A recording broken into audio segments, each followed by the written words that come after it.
Hi guys, and welcome back to Off Brand Bubbly. Today we're going to be talking about how I lost the weight, which in itself is not a sexy topic, but it will help you look sexy.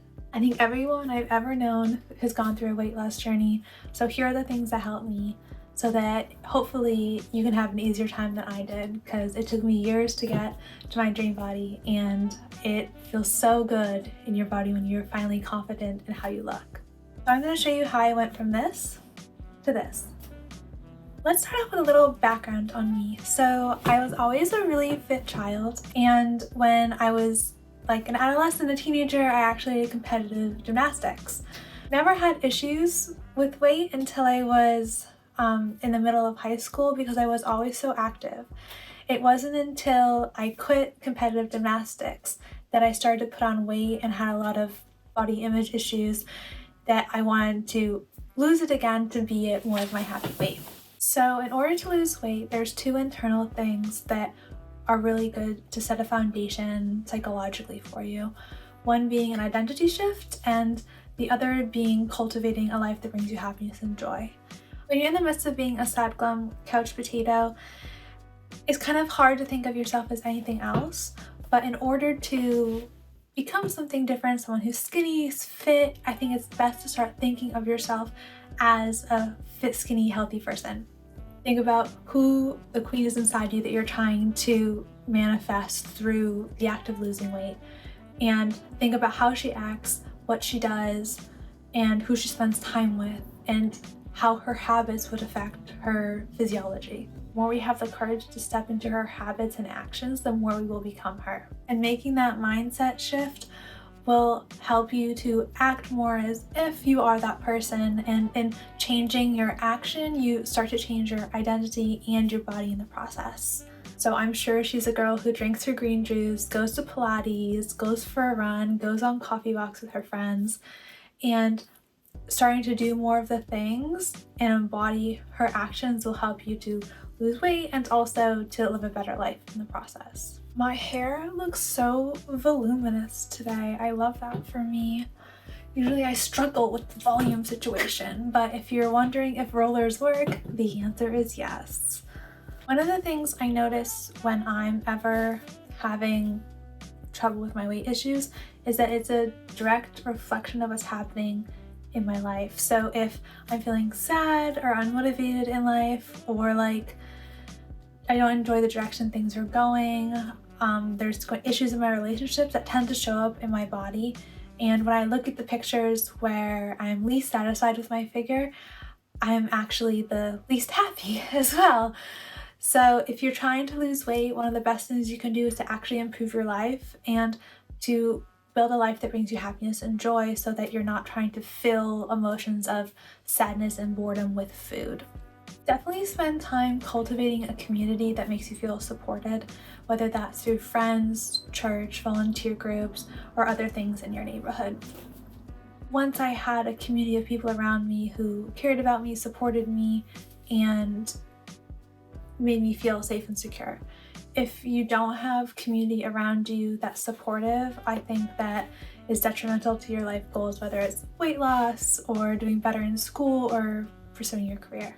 And find hobbies that you love and that bring you joy.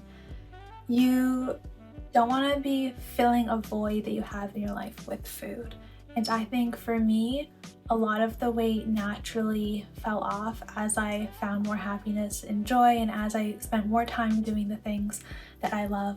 Since we're all aware that I'm an engineer for my day job, we do have to think about some scientific aspects of weight loss too. You can't just think yourself into a better body. There are things that have to happen in order for you to burn calories. Let's not neglect that. I know it's not a fun thing to think about, but weight loss in itself really is simple. You just have to burn more calories than you consume, and you will lose weight. I'm obviously not a dietitian, so don't take any of my advice for gospel, but I've always found when I'm just eating less, I lose weight. And there's a bazillion different diets that you can choose, but the crux of them all is just trying to put you into a calorie deficit. And once you're in a calorie deficit, that's what's going to get you to lose weight is to be in a calorie deficit. I think cultivating a life that brings you joy helps you to manage the calorie deficit when you're in it, so it's easier on your system. I personally like to focus on whole foods, and I eat a lot of plant foods in my diet, and I just generally try to avoid things that are processed, that have a lot of sugar in them, gluten and dairy. For proteins, I eat fish, eggs, tofu, beans, legumes, and I just try to eat as simple ingredients as possible. The more processed something is, I think the harder your body has a time of breaking it down to the nutrients it needs. And I always find that if I'm eating a lot of processed foods like sugar or breads, the off switch in my body doesn't function as well. I seem to continuously be hungry despite eating. I would also say to be conscious of things like oils, salt, and caffeine. Caffeine isn't gonna hurt you losing weight, but it will keep you up at night if you have it too late in the day. Things like oils can add a lot of extra calories where you maybe weren't expecting them. And salt can just bloat you, even if you're not gaining fat per se. If you're on a scale, it could look like you have more fat on your body. You gained 1 or 2 pounds just because of water retention. I'm not a doctor, but these are just things that help me and that I've learned make it easier for me to stick to a diet. There are a ton of different diets out there. You have to figure out what works best for you. When I focus on protein and whole foods, that's where I find I look the best. I don't always track my calories, but if I am trying to lose weight, the conscious act of writing it down does make me more aware of the food I'm putting into my body. So using an app like Chronometer or Lose It could help you to keep track of what you're eating throughout the day. Let's get on to something more fun and talk about exercise. I've always been a fit and active person, but there are certain exercises that I think help me lose more weight and create lean muscle as opposed to others. When I was doing gymnastics, I noticed my body had a lot of bigger, beefier muscles, or just maybe overall I had more muscle to me. But I didn't love my body in that phase. I like a much more leaned out look, and running is the #1 thing that has given me that aesthetic of the longer limbs. I think just because the endurance really slims you out. I mostly like to run, go on long walks, and do yoga. Those are my main exercises. And once a week I'll lift weights and I'll go to Pilates on occasion. But I don't do super intense workouts like Orange Theory Fitness or Barry's Boot Camp. I suppose I could, but I just don't find them fun, and I think you need to find exercises that are fun so you can do them more often. Oh, and dancing. I started doing dancing this past year and it is a blast. Every Thursday we go and we pretend we can dance as well as Shakira and Beyonce, and it's such a good time.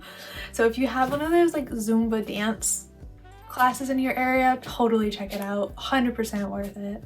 The last thing I think we should cover when we talk about weight loss or any goals is dealing with the cycle of self-sabotage. If you're someone who's trying to build a better body, you will encounter times when your willpower is not as at its strongest and you revert to bad habits that are not aligned with those of your ideal self.